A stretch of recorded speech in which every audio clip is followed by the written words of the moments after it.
What's up, everyone? It's Elaine here with Neon Owl. We connect people through music, passion, and giving back, and really try to change how music media is done. Take it back to positivity, inspiration, good music, and getting to know the artists beyond the industry. If you haven't checked us out yet, go ahead and visit www.neonowl.co or check out our Facebook, Twitter, Instagram at Neon Owl Co. We would love to hear from you as far as what artists you like for us to interview next, maybe some questions that you have for your favorite artists. And if you like these interviews, make sure that you do share them with your friends. Every now and then, we end up live streaming at certain events and even artist interviews. So if you'd like to check us out live, go ahead and follow us on Periscope at Neon Owl. Today, we have Noah Neiman, producer DJ from Texas. He's been getting a lot of support from artists like W&W, Hardwell, and Tritonal, so we are really excited to have him here today. All right, so Noah, how's it going? Very well, thank you. Thanks for having me. Yeah, so we always like to start with a positive focus, so something that you are grateful for or excited about. I guess I'm grateful for my family, my wife, my parents, my sister, my in-laws. They're all really, really nice people, really good people. My wife especially, because I live with her. But you better say that. Everything I do, I do it for my family. It's just, they're great. They're great people to have, and I'm sure a lot of people feel the same way. But I just particularly feel, really close to all of them. Yeah. So I'm really grateful for having their support. Yeah, and you must be excited that Gasoline just got on #3 for the Progressive House charts on Beatport. Yeah. Well, it's actually on the playlist on Beatport, #3, but it's on the charts. It's number 24 today, which it's definitely not too shabby. definitely exciting. Yeah, I'm really thankful, and it's really cool to know because it is strictly from downloads, from sales. So people are going there and buying the track. It lets me know that people actually like it that much that they actually want to spend money on it when it's available probably on somewhere on like Zippy Share or something like that free. They're willing to go and spend that $2 or whatever it is, $2.50 I think right now, to actually download a high quality version of it. So thank you everybody who's about that. Yeah, I was watching a little YouTube video on like kind of the transformation of that track. So can you tell us a little bit more about that? Yeah, so Matthew Steeper and I, we did this video. He's in it just real quickly, and I kind of talk about the track itself, and you can find that on Enhanced YouTube. But basically, it started off as a really, really like electro, really loud and screechy track. In fact, I might have the original version here that we might be able to listen. Yeah, let's hear it. I'll have to find it. Okay. So I'll talk while I'm looking. Yeah. But so it was. You know what? I don't have it. It's okay. Well, we can maybe feature a little clip. Okay. Yeah, but I was listening to it. It's very different. Yeah. So it is just super different. But anyway, so it kind of came together as an electro track at first, and it had a different vocalist. It was actually a female vocalist named Aloma Steele, who you may have heard on there was a Juventa track that she was on, which was a really good track. And I sent the track to them, and then they kind of came back to me with Matthew's vocal, and it was if you heard the track, it's you were like blown. Just so after a while, I thought it kind of didn't really sound like the drop and the melody itself didn't really sound as euphoric and melodic as it needed to kind of like support Matthew's like really epic vocal. So I kind of I went in there, I retooled it. I actually kind of took inspiration from a melody loop that I found in my sample pack, or a sample pack that I had. I kind of cut that up and kind of changed a few notes and added a few things and did a few different things in the MIDI loop, and used my own instruments to create the sounds and stuff. And it sort of became this really zoomy kind of melody that really connected well with Matthew's vocals. So it kind of became this progressive house beauty instead of like this really electro, like bro track Yeah. that it was at the beginning. Uh, Yeah. so yeah, I mean, it was a lot of fun to write. Yeah. Would you say that's one of your favorite tracks up to date? Well, I gotta say that every track that I write is my favorite track. And it kind of sounds kind of douchey to say that, I guess. But, I guess it is one of my favorite because it feels like the most like driving, like pumping tracks. Like it makes you want to like just like if you're in your car listening to it, it makes you want to go really fast. Yeah. But hopefully they Dancing. don't. Yeah, hence the name. So spend a lot of gasoline. Yeah. Yeah. Yeah, it's definitely one of my favorite tracks for Okay. sure. And I was listening to some of your older stuff, and I've noticed that your sound has kind of changed like over the years. I feel like back then Yes. it was more trance, I feel Yeah. like, and now it's more like progressive house. So can you tell us a little bit more about that? Sure, sure. So I basically, so I used to be one of those people that thought that the only kind of music is trance music. You know? And I know quite a few people are still like that. And and I mean, that's fine. Everybody's entitled to their opinion. But with trance, it's such a beautiful. It's like classical music of EDM. Mm-hmm. There's like different movements. It's typically instrumental. You get a sense of emotion from the music. And I guess I really gravitated towards it at the beginning because number one, I didn't have access to vocalists. So I had to make the music itself really stand out, and that's Yeah. what you do with trance. But once I started getting more into like the business side of things and started meeting people and putting my music out there for other people to listen to that were involved in the music business versus just fans, which don't get me wrong. I mean, the fans are definitely important too, but Yeah. it's just a different side. I started meeting people who were willing to put me in contact with vocalists and songwriters and things like that. People who strictly like they don't sing, they don't write music. All they do is write lyrics and a vocal melody. Yeah. And so there's people that are actually that's their sole job. And so I started getting into vocalists, and I guess that kind of just it was like a natural progression from trance into progressive house. I wasn't really trying to follow a trend per se. I mean, I guess that's kind of just what happened. I don't want to say that. I don't want people to think that I was sold out because that's Yeah. a lot of people assume of trance producers that go progressive house, but it's just kind of where my heart is, I guess. Yeah. With having a vocalist in your track where it's kind of like almost like a pop structure where there's like a verse, a pre-chorus, and then a chorus, Mm-hmm. and then it repeats. That's the typical arrangement of a progressive house track as well. It really resonated with me. Yeah. Having vocalists, they're able to tell a more human story versus an instrumental track.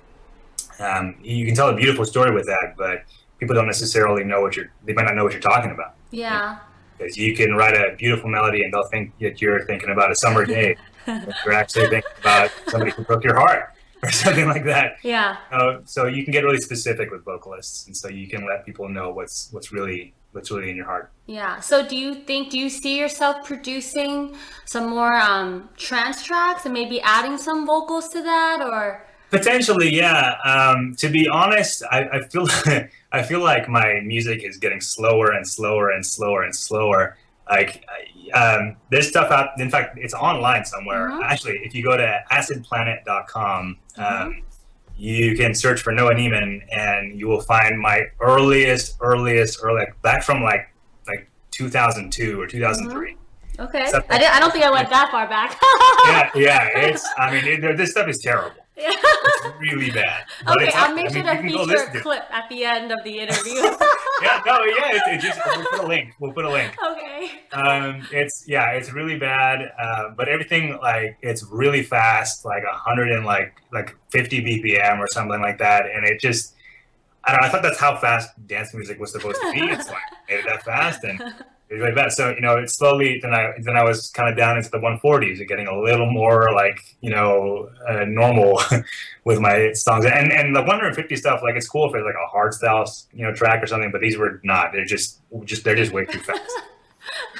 So if you Yeah. slow them down, they might actually be good songs. I don't know. Yeah. So, I got done to the 140 and then started doing like 135, 134. Endo Rush was a big track for me. I'm not sure if you listened to that one. That was probably like my breakout trance track. Like Armin played it, Yeah. Marcus Schultz played it. I think W&W played it. This was back in like 2011 too. Yeah. Um, and then, like I said, it kept on getting slower. Now I'm, kind of doing the 128 thing. But I've actually got a few songs that I'm working on right now. Mm-hmm. One is 100 BPM, one is Oh, wow. 110, and I think that I have another one that's 140, but it's like halftime. So it's actually like a chilled trap kind of song. So Yeah. got that as like 70 BPM. Yeah. So when can we expect those ones? I don't know. I don't know. The music is written, but I'm waiting on vocalists to give me their stuff. And I don't want to rush them. I want this to be, I want them to be really good songs. I want to give them their time and their space. And, they've got other, responsibilities as well to other artists that they're working on too. So, I want to be like, where's my stuff? Yeah. Do you pretty much have vocalists for every track now, pretty much? And is that the plan moving forward? That is the plan, yeah. I'm trying to get it to where the vast majority of tracks that I write are going to have vocalists. I feel like I said earlier, it tells a better story. It can resonate with people better. With the melodies, like people if you play a song and people really like it, they'll leave and they'll like be humming the melody to you. Yeah. Humming the melody to themselves. But if you have a song with a vocal in it, I think it sticks in your mind a little bit better. You can form an emotional connection to it. If it resonates with maybe an event that's happened in your life, or if the song, most EDM songs are about love or something like that, or finding your soulmate or whatever. And everybody wants that. Yeah. And so there's details in songs that you might pick up and you're like, oh, that's totally my story. Mm-hmm. And so I want people to feel like that, that kind of emotional connection to my music. Yeah. And where would you say you get your influences from, as far as your sound, or what inspires you to make music? What inspires me to make music, man? That's a question. I don't know really. It just like people who have very specific inspirations, like that's awesome because they can draw from that. I don't have a specific inspiration. I guess it's just life experiences, and they can be random, like everyday things. Honestly, like I've got my phone right here, and just like in the middle of like a work day, I'll think of a melody and I will push the voice record thing. I'll just like hum it into my phone, and it came out of nowhere. I just started thinking of it. Mm-hmm. So it's really random. That's kind of the way my music's written. Actually, it's really random. It like I'll write something, and then that thing that I just wrote will inspire me to go off in a different direction than I had originally started thinking the song was going to go. Yeah. Like just like Gasoline, like I thought it was going to be a big electro thing.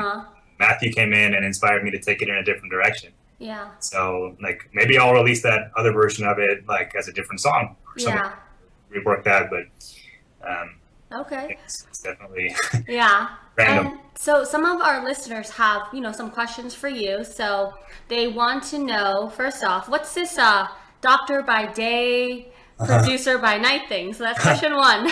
Yeah. Okay. So so my parents have always so you're obviously Asian. I noticed it, but I'm actually half Asian. Okay. And my mom is Filipino and my dad is Persian. So they have this they are first generation Americans, and so they have this like mentality that if you're not like a doctor or a lawyer or an engineer, that you're not gonna make it in the world. I know. That's it. I feel it. So I grew up like thinking that I was going to be a doctor. Like my father's a doctor. I've got like a whole bunch of family members that are in the medical field. So that's just kind of like my path, like through school and through college and up into professional school. Yeah. And so I'm really happy with my career choice. It's certainly rewarding. I'm an eye doctor, and so I get to help people see. And there's this, actually, just today, there was this little kid that had a lot of problems at school, and his parents didn't know what was going on. And it makes you feel good to be able to say, this is the problem, this is how you're going to fix it, and your kid's not going to have any more problems in school. Yeah. Or as they can be able to see what's going on, and it'll be so much better for them. And you can see the kid's face light up. It's really nice. Yeah. So yeah, and so I've kind of always thought that I was going to be a doctor, and lo and behold. But with the music thing, it's also my parents. My dad put me into piano lessons when I was 4, and then I kind of also got into violin and trombone when I was in middle school. And so music's just always been a part of my life. I wasn't very good at the trombone, the violin, but nevertheless, like I didn't enjoy the music either. Yeah. But it's still sort of like injecting me with playing music and writing music and that kind of thing. And that, like, I think that's invaluable for a youngster. I think that if you have the means or you have the opportunity, take a music class or something, it just gets a different part of your brain working. Yeah. And so, so I know you do both, but would you be able to choose if you could only choose one career? Oh God. Yeah, that's always the question that my parents are asking me. I don't know. I guess like me doing music, especially at the point in my career right now, it's super risky because you don't make a whole lot of money from writing tracks. You make the majority of them, unless you're like Taylor Swift or something, which I'm not close to being. So you make a lot of money from doing shows and that kind of stuff. And so I'm kind of like on the cusp of like starting to do more shows. Like I do like one-offs here and there. And I know a lot of people are like, oh, come here. And I'm like, I would love to. You need to go tell your local promoter. Go tell them. Okay, tell them and I will get there for you. Because it's like a lot of people, I guess, don't really understand how it works. It's not like the artist goes and says, hey, some of them do, but artists at my level don't go to the club and say, hey, I want to play at your club, and they're like, okay. No, they like they ask you to come, or they want to bring you in, and then that's when it happens. So for me, there's not a ton of that happening. I mean, there's some of it, but it's not on a constant basis. It's not like every week, like my guys Tritonal, they're obviously, they're on a bus tour right now, doing amazingly. Yeah, I saw them a couple weeks ago in Vegas. Yeah. Tritonia 100, is that what it is? Yeah. I think so, yeah. Yeah. I mean, I saw the pictures, Dave and I actually, we go to work out sometimes together. Oh yeah, you guys are close to each other. Yeah. Yeah, I forgot about you. Yeah, okay. Yeah, Dave actually, I've never been over to Chad's house, but Dave actually lives like 15 minutes from me. So it's real cool. And every day from my clinic, I'll drive by his studio. So every time I'll sometimes stop by and say hi and stuff. It's cool. Yeah. But so being a doctor, it's very it's very stable. There's a stable income, and it's a very good income. So I get to live a nice life, and it's very, very convenient and enjoyable for me. Whereas with music, it would be a very, very much more of a struggle. Yeah. Maintaining a life with my wife and the kinds of things that I have right now. So I'm not trying to sound shallow or anything. It's not all about. Yeah. But it's certainly. You can understand. It's certainly about. I guess priorities. I guess we're wanting to start a family pretty soon. I wouldn't want to start a family with a career that's like super risky, where I may not make any money for quite some time. If I don't get a show here or there. So. Yeah. And so ideally, what would you like to see happen in your music career in the next couple of years?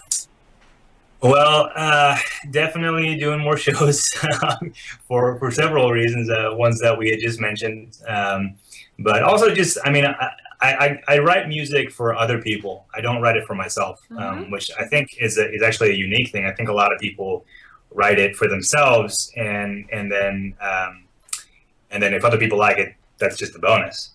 But for me, especially, I think, EDM in general, like it's not like a thing where you're writing the song for yourself. You're writing it that people dance to, And so I want to, be writing music so that I can play it to crowds, and in crowds, they know the song, or they if they don't know the song, they get to know it because they love it. They hear it on the dance floor and they want to hear it again. And so obviously I want to play more shows just so I can play my songs to people and make them, develop memories to those songs, versus just hearing on a radio or catching like half of it on a podcast or something like that. Yeah. So definitely more shows. Obviously more music. What would you say has been the most challenging thing, and then the most rewarding thing as far as being a producer?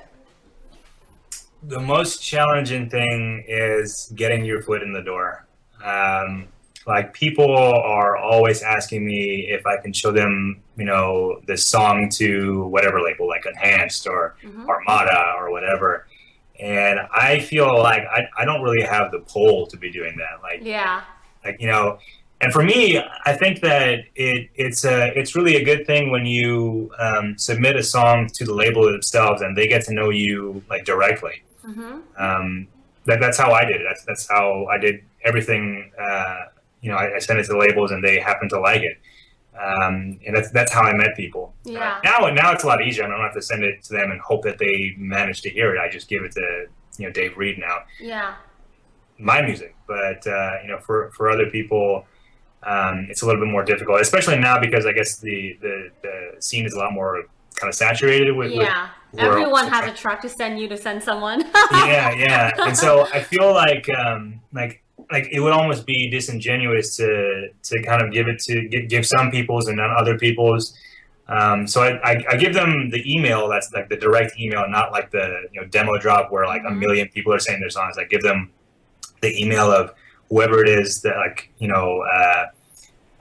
Harry Fowler or Rory Gilbert. They're in charge of Enhanced A&R, and so I give them their emails and they can send them their music there.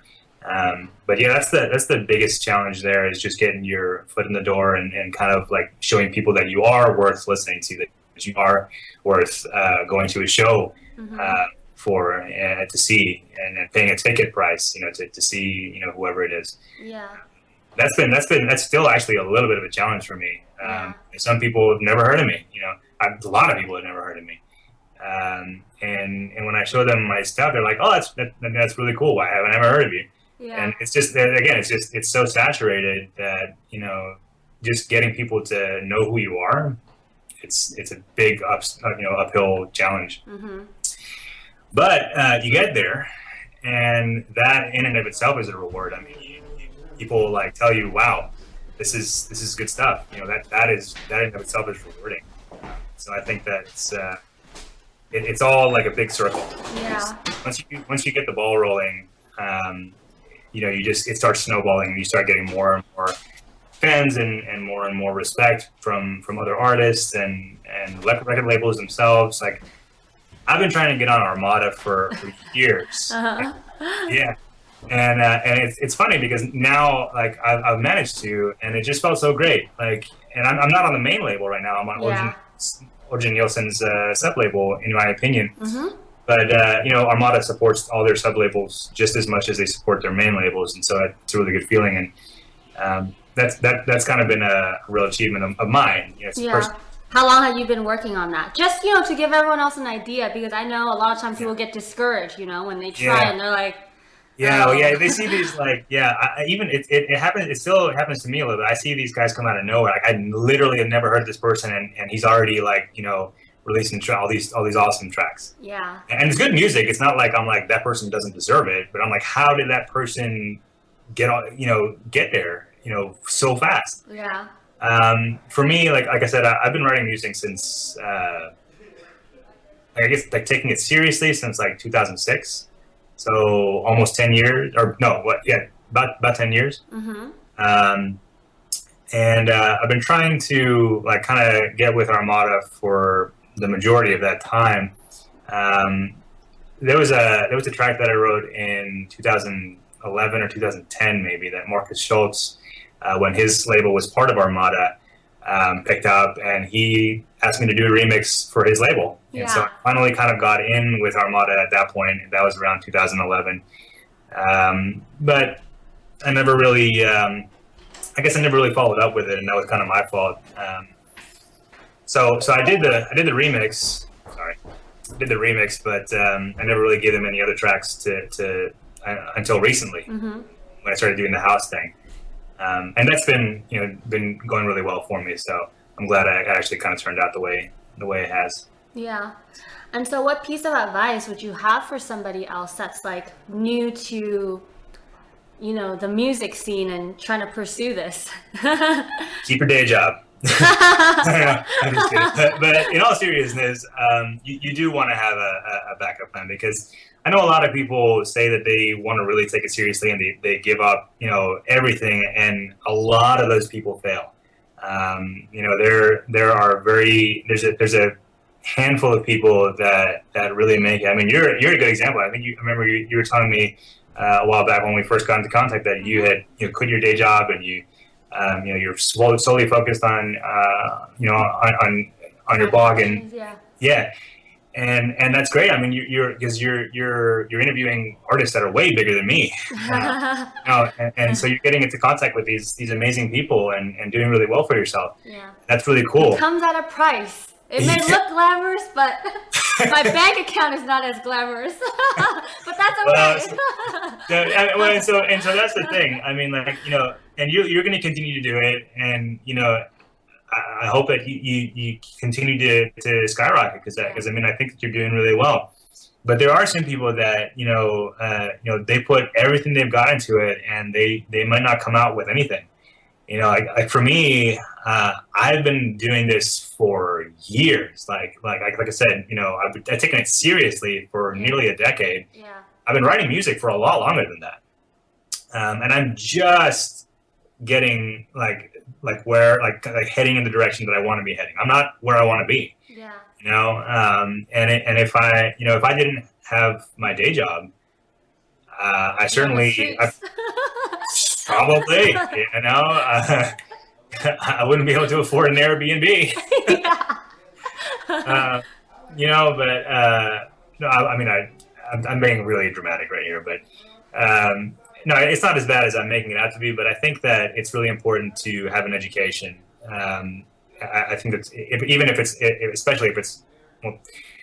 not about music, you want to be able to contribute to society and be a good human being, as far as being a part of your community. Yeah.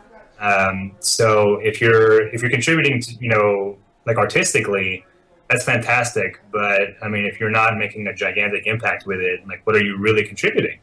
So you want to help out in other ways. That's perfectly and other people may have their opinions, but that's just kind of my deal right there. I mean, so I guess I would also say to people, I mean, definitely keep at it. Don't let me tell you, don't feel like I'm saying to you're not going to make it, because there is certainly opportunity for you. Yeah. Especially if your heart's in it, you're a good producer, or you're a good DJ, or whatever.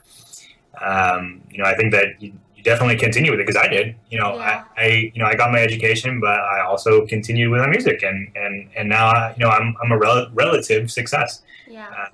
With the music thing, and nobody's stopping you from writing music while you're in school. Yeah. It's the perfect time, in fact, because you don't have as many responsibilities as once you're married, and once you have kids, and once you have a full-time job like that. When you have a full-time, you might actually be able to write more music during the day as a student than you will as a someone who has a desk job or something like that, because you got to be doing your job. You can't be sitting there taking a break every 20 minutes or whatever to I thought of this awesome melody, I need to write it. Yeah. So Okay. And what would you say is one of your greatest fears in life? My greatest fear? Oh, man. Something specific? I gotta say, it's being lost at sea. That is scary as shit, man. I swear to God. I would like middle of like no everywhere you look is Yeah. Just just no ocean. land, no nothing, no boat. Yeah, no lands, nobody's there but you. Like that would freak me the hell out. I would not be able.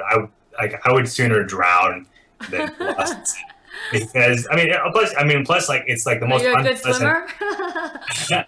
I am a pretty good swimmer, but it just like everything about like being in the ocean, like to me, it freaks me out. Like not being able to see the bottom, you don't know like what's around you. There could be like a gigantic like whale that's gonna swallow you or something. Like, the chances of that are really low, but it's just like the fear of the unknown really Yeah. is that's what it is. And I think like the sea is like the biggest unknown on Earth. You got space obviously, but that's it. Okay. Yeah. And what would you say is a skill that you have that most of us may not know about? Oh man. Oh, I don't. I could break dance. Okay. Well, let's see. Can you do it right I now? can't do it here. All right, next time. Send us I don't know. videos. Okay. I should say I used to be able to break dance. I don't know if I still can. Yeah. Because I'm a lot older than when I was doing it when I was a teenager. Uh-huh. I'm 33 right now. I might not look it, but I'm a lot older than I look. You can do it. Yeah, I could do like that windmill thing where people you spin on your back and stuff. That was like my coolest move. Yeah. But yeah, I don't know if I could still do it. Okay. I did it like 5 years ago, and I was like, oh, my back. Yeah. What else do you like to spend your time doing aside from obviously your job and making music? Yes. Well, I guess obviously like I spend a lot of time with my wife. We watch a lot of TV shows. We used to watch Once Upon a Time, which was a really cool show. I watched like the first season. It's really good. And then maybe the second season, but I don't know. Eventually, I just didn't have time, and yeah, it was there's a lot like, out there. yeah, There's a lot out there. What else did we watch? We watched that show Wayward Pines. That was a cool show. It was like a one season, one off thing. That was kind of cool. The one guy from this show, like 90210, from like a long time ago. The main character. Really? Or he looks like him at least. I don't know. And, yeah, well, Matt Dillon's on it. Are you talking about him? I don't know. What do I know? Well, there's that, and then we watched. We are currently watching Fear the Walking Dead. I don't know if you. I know what Walking Dead is. Walking Dead. About that. So Fear the Walking Dead.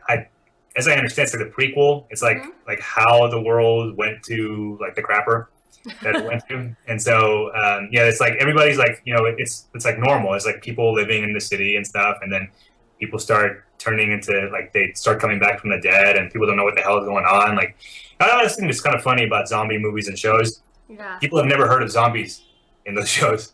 Like they don't know so they try to talk to the zombie. They're like, hey, are you okay? All right. The person's like, and so I always think that's kind of funny. But so we're watching that show, so TV shows, and then I guess by myself, I'm kind of a gamer. So what? Another nerd? Yeah. What kind I'm of a total games? nerd. I am a total nerd. Yeah. I grew up playing Dungeons and Dragons. I played World of Warcraft online, which was like back in '99. Yeah. Like, people know what that is. Yeah. No, we do, and I think a lot of producers I'm finding are also gamers. Yeah, So. it's like, well, I guess it's because like there's a big connection with computers. Yeah. Like Paris was telling that too. Paris Blom, he was like, I started playing games and making music was kind of like a game, and it kind of is. You hear like this, like the sounds in games are very similar to the sounds in EDM. Yeah. It's very like syncopated, very like machine gun kind of beats.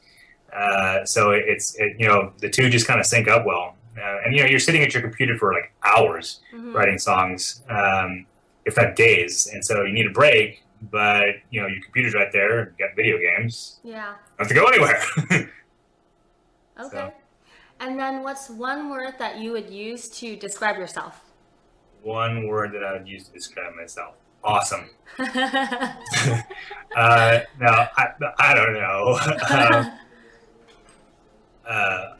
A nice guy, I guess. Nice. Nice. Okay. So I guess we only have a couple more questions before we wrap up here. Sure. One is, what do you feel like the world can use a little bit more or less of?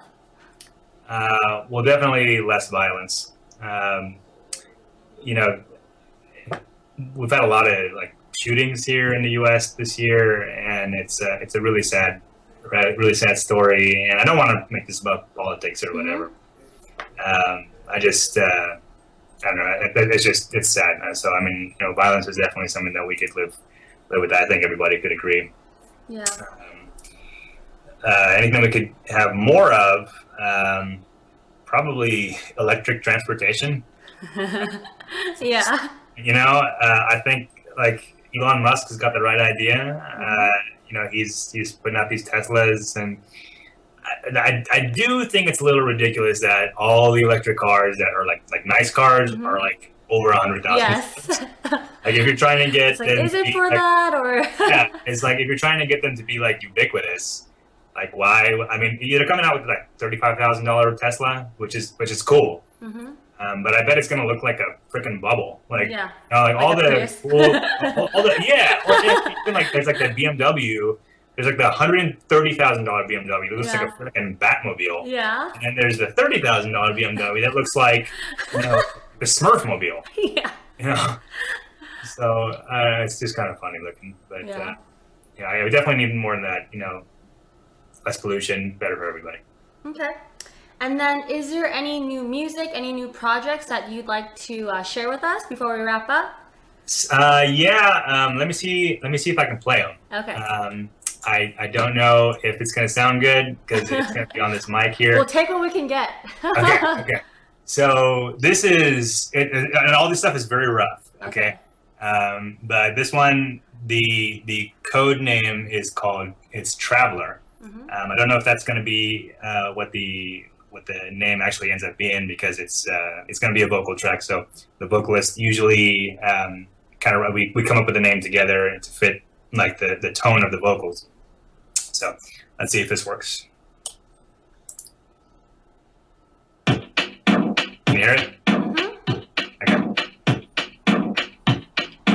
So I'm going to fast forward a little bit to the funner parts.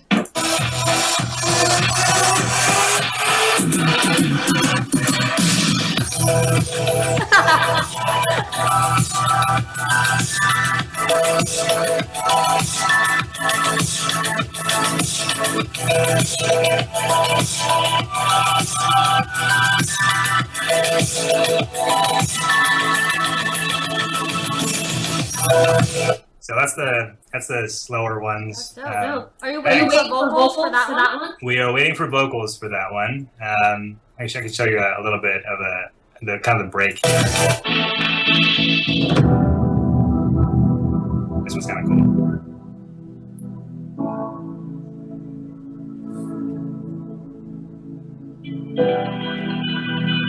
Some guitar there. So.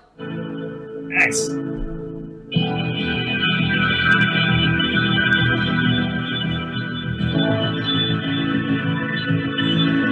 So there's going to be vocals there. It's going to sound really cool. Yeah. So there's that, and there's this one called Neon Lovers. Okay. And again, that's just a code name. It might not end up actually being called that. Again, it's pretty slow.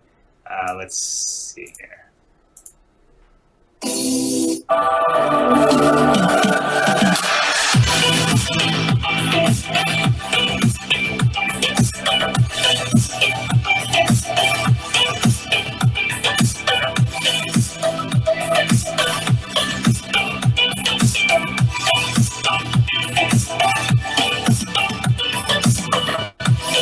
That's pretty cool. That's pretty different from the tracks you currently have out. Yeah, definitely. So that's the thing. That's what I was talking about. It's kind of like all my music's like slowing down and slowing down and slowing down. And this might not be like what I end up like writing for like the foreseeable future, but it's just kind of like what came to me in the moment for the past like month or so. I've been kind of in like chill mode, I guess. Yeah. Because I have been writing quite a bit of energetic music.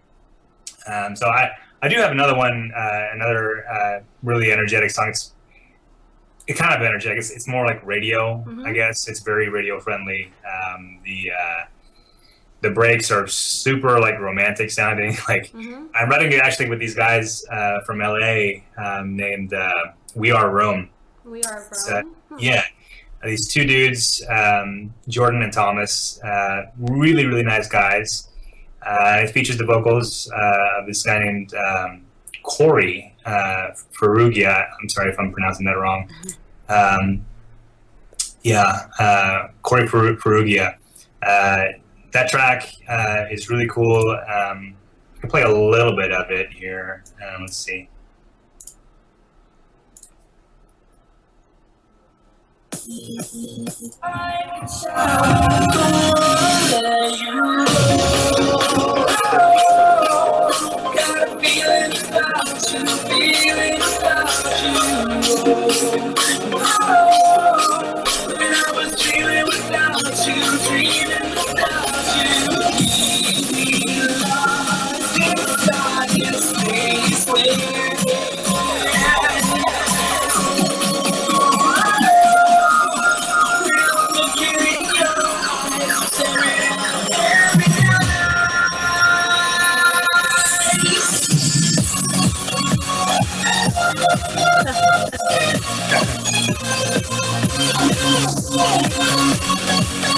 So I like it.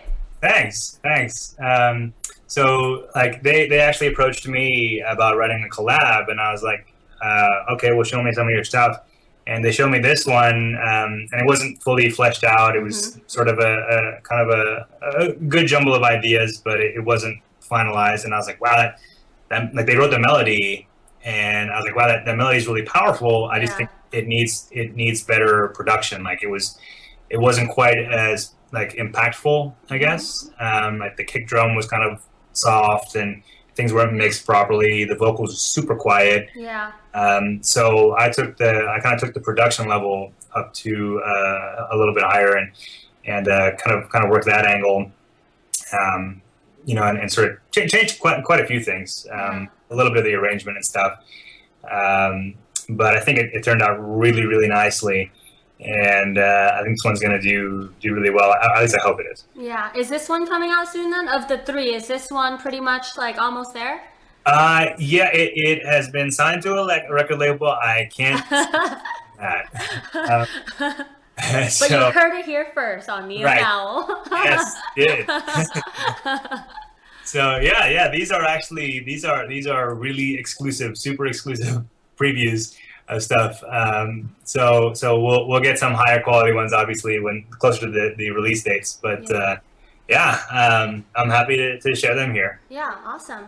And so before we get out of here, any last words for your fans and everyone listening? Yeah. Well, first of all, I want to say thank you to everybody who's picked up their copy of Gasoline.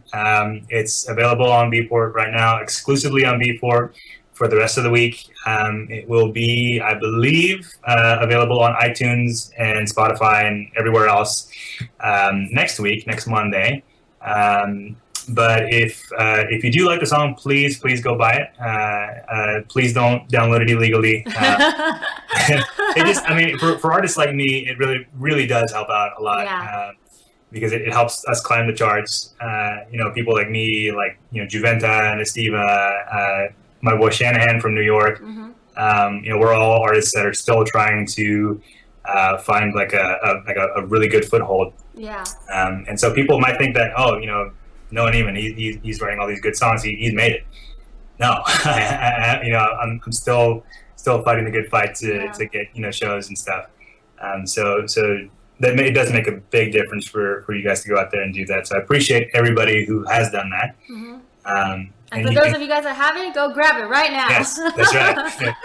And if you want to learn more about me, you can find me on most of the major social networks. Twitter is just at Noah Neiman. Same with Instagram at Noah Neiman. Facebook is facebook.com/Noah Neiman Music. And SoundCloud is soundcloud.com/Noah Neiman. I think I'm on a few of the obscure ones too. I'm on Snapchat. I've got like 7 friends on there. I don't have I'm it. never on Otherwise, there you'll have actually. 8. I don't even know how it works. I've been using like Periscope, but I haven't gotten into Snapchat. But a lot of the artists uses that. So Yeah. Actually, Paris. Like I heard about that and I didn't know what it was. I guess I yeah. kind of forgot to check it out. I'll go check it out. Uh-huh. Yeah, but so if you want to find me, I'm available. And I want to say this. I do make it a point to get back to everybody that I can. That's really important to me because, like I said earlier, I do write I write these songs for everybody. I don't just write them for myself. So I want everybody to feel like they're a part of it. That's a big part of my music is making everybody feel included in the song. And so when people leave a comment, like I make sure to get back to as many of them as possible. I mean, even if it's just like a great song, Yeah. I'll make sure to say thank you. Because, like a guy like, I mean, and I could be totally off base here. This is just kind of like an assumption, but I mean, guys like Armin or someone who's got like bajillions of fans, they've got a Facebook page that's like 1,000 posts. They're not going to get back to all of you guys. But I try and make sure to get back to everyone that I can. So. Yeah, awesome. Well, I mean, thanks for coming on, and it seems like you have a lot on the horizon, and I look forward to checking out some of your new tracks. Absolutely. Well, I would love to chat again if you'd have me. Thank you for having me this time. All right, thanks.